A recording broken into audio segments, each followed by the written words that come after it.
పూలే front నుండి ఒక delegation అంతా కూడా పెద్దలు గౌరవనీయులు 45 సంవత్సరాలకు పైచిలకు మరి బీసీ ఉద్యమాలలో, బహుజనుల ఉద్యమాలలో, ప్రజాస్వామిక ఉద్యమాలలో అన్నిట్లో కూడా ఉమ్మడి ఆంధ్రప్రదేశ్ మొత్తం కూడా 50 మంది ప్రజలు గుర్తుపట్టేటటువంటి నాయకుడు గౌరవనీయులు పెద్దలు ఆర్ కృష్ణయ్య గారిని మరి మేమందరం కూడా యునైటెడ్ పూలే ఫ్రంట్ నుంచి, తెలంగాణ జాగృతి నుండి కలిసి వారి మద్దతు కోరడానికి ఇక్కడికి రావడం జరిగింది. మీకు తెలుసు, గత 2 సంవత్సరాలుగా కూడా మరి కామారెడ్డి డిక్లరేషన్ ఏదైతే కాంగ్రెస్ ప్రభుత్వం ఇచ్చిందో దాన్ని అమలు చేయాలని చెప్పి మేము పెద్ద ఎత్తున పోరాటం చేస్తూ ఉన్నాం. అందులో ప్రధానమైనటువంటి అంశం 42% రిజర్వేషన్లు బీసీలకు ఇచ్చినాకనే లోకల్ బాడీకి వెళ్లాలనేటటువంటి అంశం. ఆ అంశం మీద ప్రధానంగా పోరాటం చేయడం జరిగింది. దాని ఫలితంగా అసెంబ్లీలో 2 బిల్లులు కూడా పెట్టి మరి పాస్ చేయడం జరిగింది.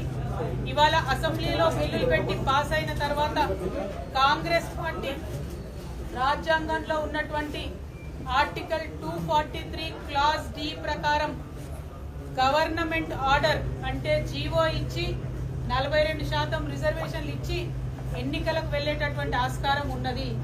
కానీ ఇక్కడ ఉండేటటువంటి కాంగ్రెస్ ప్రభుత్వం తమ యొక్క బీసీల ప్రేమను కేవలం మాటల వరకే పరిమితం చేస్తూ, చేతలలో చూపించకుండా, అవకాశం ఉండి కూడా మరి రిజర్వేషన్ కల్పించకుండా నెపం మొత్తం మేము బిల్లు పాస్ చేసినాం, రాష్ట్రపతి గారి దగ్గరికి పంపించినామని చెప్పి నెపమంతా కూడా రాష్ట్రపతి గారి మీద తోసేసి బీసీలకు రిజర్వేషన్ ఇవ్వకుండా ఎన్నికలకు వెళ్లేటటువంటి ప్రణాళిక రచించడం చాలా శోచనీయం.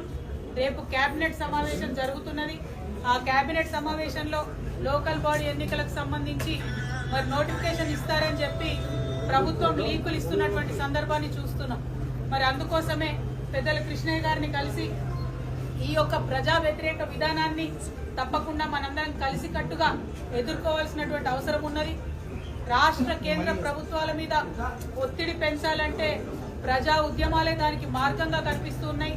మరి రేల్ రోకో అనేటటువంటి నినాదంతో ఔరేక్ దక్కా బీసీ బిల్ పక్కా, దానికోసమే రైల్ రోకో చేయాలనేటటువంటి ఒక మార్గాన్ని ఎన్నుకొని పెద్దలు ఆర్ కృష్ణయ్య గారి మద్దతు కోరడానికి తెలంగాణ జాగృతి తరఫున నేను, యునైటెడ్ పూలే ఫ్రంట్ తరఫున కన్వీనర్ శివశంకర్ గారు మరి మొత్తం అన్ని డెలిగేషన్ గా కూడా అందరం కూడా వారి దగ్గరికి రావడం జరిగింది.